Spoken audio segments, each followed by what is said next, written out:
کسی کی بیٹی کو اتنی ہی تکلیف دو جتنا اپنی بیٹی کے لیے سہ سکو، ورنہ دنیا گول کیوں ہے، اللہ پاک سمجھا دیں گے۔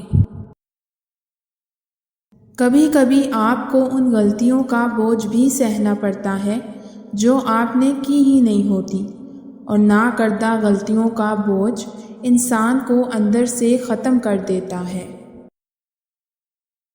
عبادت ضرور کیجیے، مگر معاملات پر خاص توجہ دیجیے۔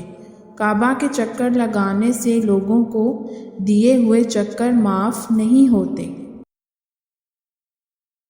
رشتے وہی خوبصورت ہوتے ہیں جن میں احساس کا جذبہ ہو، کیونکہ ہمدردی تو ہر کوئی کر لیتا ہے مگر احساس کوئی کوئی کرتا ہے، اور یہ احساس لفظوں سے ظاہر نہیں ہوتا بلکہ انسانوں کے رویے اور برتاؤ سے پتہ چلتا ہے کہ وہ آپ کے ساتھ کتنے مخلص ہیں۔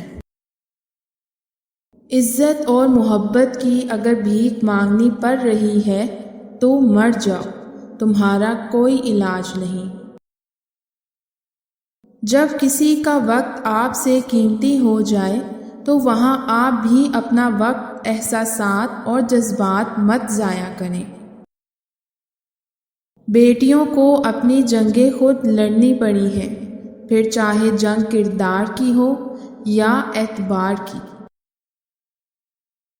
دکھ تو یہ بھی ہے کہ آپ کے ارد گرد دوستوں کا، چاہنے والوں کا ہجوم ہو، لیکن آپ کو سمجھنے والا ان میں سے کوئی ایک بھی نہ ہو۔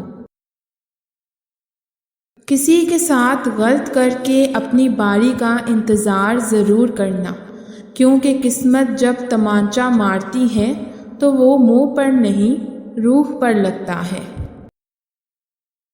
لہجے بدل لینے والوں کے ساتھ لڑنے سے بہتر ہے اپنے آپ سے لڑ لیں، ایسے میں آپ کی ذات بے وقت بھی نہیں ہوگی اور اذیت بھی کم ملے گی۔ عورت اگر اپنے اندر 3 چیزیں پیدا کر لے تو مرد اس سے محبت کیے بغیر رہ ہی نہیں سکتا: صبر، شکر اور اخلاق۔ تیرے رونے سے انہیں کوئی فرق نہیں پڑتا اے دل، جن کے چاہنے والے زیادہ ہوں وہ اکثر بے درد ہوا کرتے ہیں۔